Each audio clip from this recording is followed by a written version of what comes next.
नमस्कार दोस्तों, आप सभी का स्वागत है। आज के इस वीडियो में मैं आपको सुनाने जा रही हूँ चौथ माता की व्रत कथा। मेरे द्वारा सुनाई गई कथा अगर आपको पसंद आए तो कमेंट में अवश्य बताएं। एक समय की बात है, एक बूढ़ी माँ थी। उसके एक ही बेटा था। वह रोज जंगल में गायों को चराने के लिए लेकर जाता था और वह साय के समय लौटता था। एक दिन की बात है कि वह अपने पड़ोस के घर में गया। वहाँ पर पकवान बन रहे थे तो उसने पूछा कि माई, ये पुए किस खुशी में बन रहे हैं? तो वह बोली कि तुम्हारे यहाँ तो रोज ही पुए पकवान बनते हैं, हमारे यहाँ तो आज चौथ माता के पूजन के लिए पुए और पकवान बन रहे हैं। तुम्हारी माँ तो हर चौथ पर पकवान बनाकर खाती है और तुम्हें एक ही पकवान देती है। ऐसा सुनकर उसे बहुत गुस्सा आया और वह घर जाकर अपनी माँ से बोला, माँ, तुम चौथ के व्रत के दिन पकवान बनाती हो, तुम खुद खाती हो, परंतु मुझे बस एक ही देती हो और मैं सारा दिन गायों को चराता हूँ। फिर भी माँ बोली, ऐसा कुछ भी नहीं है बेटा, मैं चौथ माता के व्रत के दिन 4 पुए बनाती हूँ। एक चौथ माता के लिए, दूसरा गाय के लिए, एक तुझे खिलाती हूँ और बचा हुआ मैं खाती हूँ। परंतु उसको इतना गुस्सा आ रहा था कि वह अपनी माँ की बात पर ध्यान नहीं देता है। उसने अपनी माँ से कहा कि मैं अब आपके साथ नहीं रहूँगा, मैं जा रहा हूँ। माँ के बहुत समझाने के बाद भी वह नहीं मानता है। अंत में माँ उसको बोलती है कि ठीक है, मैं तुम्हें आखा देती हूँ चौथ माता के, अगर मेरे द्वारा किया हुआ व्रत अगर मैंने सच्चे मन से किया है तो तुम्हें कोई भी संकट आए तो इन आखाओं को पूर देना। चौथ माता तुम्हारी हर संकट में रक्षा करेगी। अगर तुम्हारी रक्षा हुई तो समझना कि मेरे द्वारा किया हुआ चौथ माता का व्रत सच्चा था और मैं खुद भी कभी तुमसे झूठ नहीं बोली। ऐसा सुनकर वह चौथ माता के आखाओं को लेकर वहाँ से चला जाता है। वह एक विशाल नगर में पहुँचता है।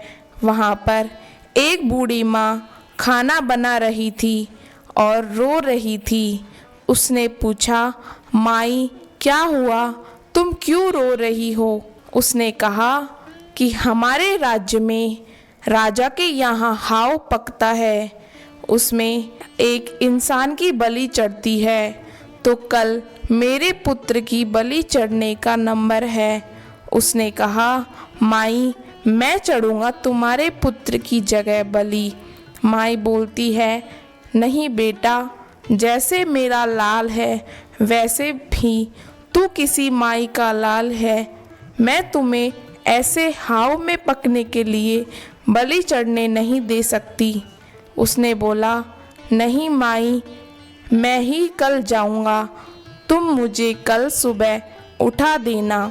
दूसरे दिन प्रातःकाल जब राजा के सिपाही पहुँचे तो वह बूढ़ी माँ सोची कि किसी दूसरे के पुत्र को मैं कैसे भेज सकती हूँ, परंतु बाहर की आवाज़ों को सुनकर वह खड़ा हो गया और राजा के सैनिकों के साथ जाने के लिए तैयार हो गया। अब जैसे ही वह हाव के अंदर बैठाया गया, उसने चौथ माता के आखा पूरे और कहा, हे चौथ माता, अगर मेरी माँ ने सच्चे मन से तेरी पूजा की है तो मेरी रक्षा करना।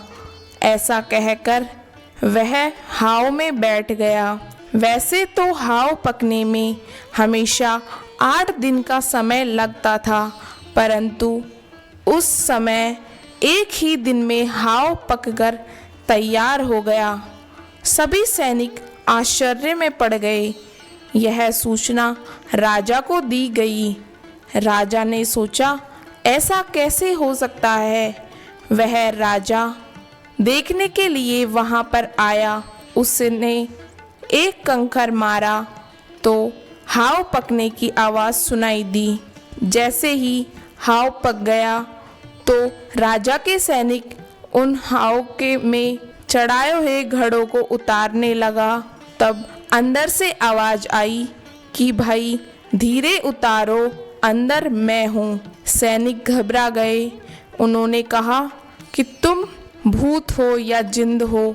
उसने कहा, नहीं, मैं ना तो भूत हूँ ना ही जिंद हूँ, मैं वही आदमी हूँ जिसको तुमने हाव में बिठाया था। ऐसा सुनकर उन्होंने धीरे धीरे उसे बाहर निकाला।